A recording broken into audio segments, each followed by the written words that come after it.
नमस्कार दोस्तों, मेरा नाम है मुरली मनोहर अवस्थी और आज आपके लिए कुछ नया लेकर के आए हैं। जिन लोगों को बहुत ज़्यादा गुस्सा आता है, छोटी छोटी बात पर गुस्सा आता है, यह वीडियो उनके लिए है। तो इस वीडियो को ध्यान से देखें। अगर आपको भी गुस्सा आता है तो वीडियो को अंत तक देखें और अगर आप हमारे चैनल पर नए हैं तो चैनल को सब्सक्राइब कर लें। अगर वीडियो पसंद आए तो वीडियो को लाइक करें और अपने दोस्तों के साथ शेयर करें। यह कहानी है एक 8 साल के लड़के की, जिसको छोटी छोटी बात पर गुस्सा आता था। अगर उसके हाथ में कोई चीज़ होती, किसी ने कुछ बोला, उसको फेंक देता था और तोड़ देता था। अगर कहीं बाहर जा रहा है, कोई उसको मिला और किसी ने कुछ बोल दिया, पत्थर से मार देता था।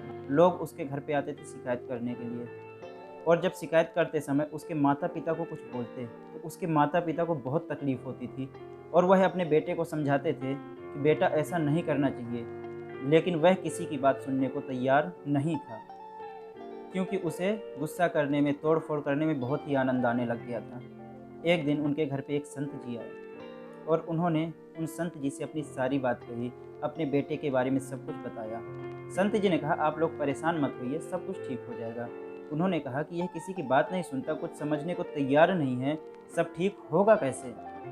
उन संत जी ने उनके बेटे को बुलाया और अपने साथ उसको एक खाली जगह पर लेके गए जो उनके घर से थोड़ी ही दूर पर थी और उन्होंने उस लड़के को 100 खूंटियाँ दे दी और उससे कहा कि बेटा, जब भी तुम्हें गुस्सा आए एक खूंटी लेना और यहाँ पे ला करके गाड़ देना। उस लड़के ने कहा ठीक है। उस लड़के ने वैसा ही किया कि जब भी उसे गुस्सा आता एक खूंटी लेता और वहाँ पे आके गाड़ देता। पहले दिन उसको 15 बार गुस्सा आया और घर से वह खूंटी लेता, खाली जगह पे आता और एक खूंटी गाड़ता। उसने 15 खूंटियाँ गाड़ी पहले दिन में। उस लड़के ने सोचा कि जितनी मेहनत मुझे इन खूंटियों को गाड़ने में हो रही है, उससे कम मेहनत में तो अपने गुस्से को मैं कंट्रोल कर सकता हूँ। और उस लड़के ने अपने गुस्से को कंट्रोल करना शुरू किया। अगले दिन उसने 13 खूंटियाँ गाड़ी, उससे अगले दिन उसने 10 खूंटियाँ गाड़ी, उससे अगले दिन उसने 8 खूंटियाँ गाड़ी। धीरे धीरे करते करते करते करते एक दिन ऐसा आया कि जिस दिन उस लड़के ने एक भी खूंटी नहीं गाड़ी। वह लड़का बहुत ही ज़्यादा खुश होकर के उन संत जी के पास गया और कहा, संत जी, आज मैंने एक भी खूंटी नहीं गाड़ी, आज मुझे एक बार भी गुस्सा नहीं आया।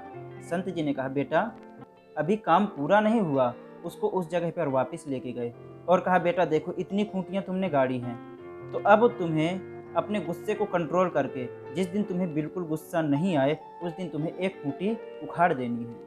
और उस लड़के को उन खूंटियों को उखाड़ने के लिए 2 महीने से ज़्यादा का समय लगा और जिस दिन वहाँ से पूरी खूंटियाँ उखड़ गईं, वह लड़का खुश होकर के संत जी के पास गया और कहा, संत जी, वहाँ पे अब एक भी खूंटी नहीं है। संत जी वापस उस लड़के को लेकर के वहाँ पे आए और जो उस लड़के की फेवरेट गिफ्ट थी उस लड़के को गिफ्ट किया और उसके बाद उन्होंने कहा कि बेटा, यहाँ पे तुम्हें कुछ दिख रहा है। लड़के ने कहा, नहीं, मैंने तो जितनी भी खूंटियाँ थी सब उखाड़ दी। संत जी ने कहा, ध्यान से देखो, कुछ दिख रहा है। उस लड़के ने कहा कि यहाँ पे जो खूंटियाँ थी वो तो उखड़ गईं, लेकिन उन खूंटियों से जो निशान बने थे सिर्फ वह निशान रह गए हैं। तो उन संत जी ने कहा, बेटा, जब तुम गुस्सा करते थे, कोई चीज़ को तोड़ देते थे, किसी को बुरी बात बोल देते थे, उससे जो तुम्हारे माता पिता के दिल में बातों की जो खूंटियाँ गड़ती थी, तुम्हारे सॉरी बोलने से वो खूंटियाँ तो निकल गईं, माफ़ी मांगने से खूंटियाँ तो निकल गईं, लेकिन जो उन बातों का जो निशान है वह माता पिता के दिल में रह जाता है, उस निशान को कैसे निकालोगे।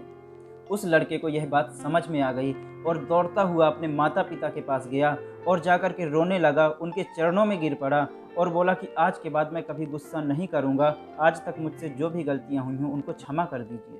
तो आप भी विचार कीजिए, क्या आपकी गुस्से की वजह से किसी का दिल दुखा है?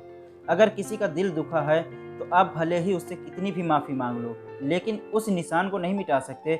वह उस बात को जीवन भर नहीं भूल सकता कि आपने उसके साथ गुस्से में क्या किया था। तो आज तक आपने जितना भी गुस्सा करके किसी को तकलीफ़ दी हो, उस तकलीफ़ के निशानों को तो नहीं मिटा सकते, लेकिन आगे उस गुस्से से आप बच सकते हो, लोगों को तकलीफ़ देने से बच सकते हो। तो कृपया करके आप लोग कभी गुस्सा ना करें, अपने गुस्से को कंट्रोल करने की कोशिश करें, जिस प्रकार उस 8 साल के बच्चे ने अपने गुस्से को कंट्रोल कर लिया। आज की कहानी को हम यहीं विराम देंगे और आगे फिर मिलेंगे नए वीडियो के साथ। तो आप हमारे चैनल पर बने रहें और आप अपना ध्यान रखें, स्वस्थ रहें, मस्त रहें। श्री राधे, जय जय श्री राधे श्याम।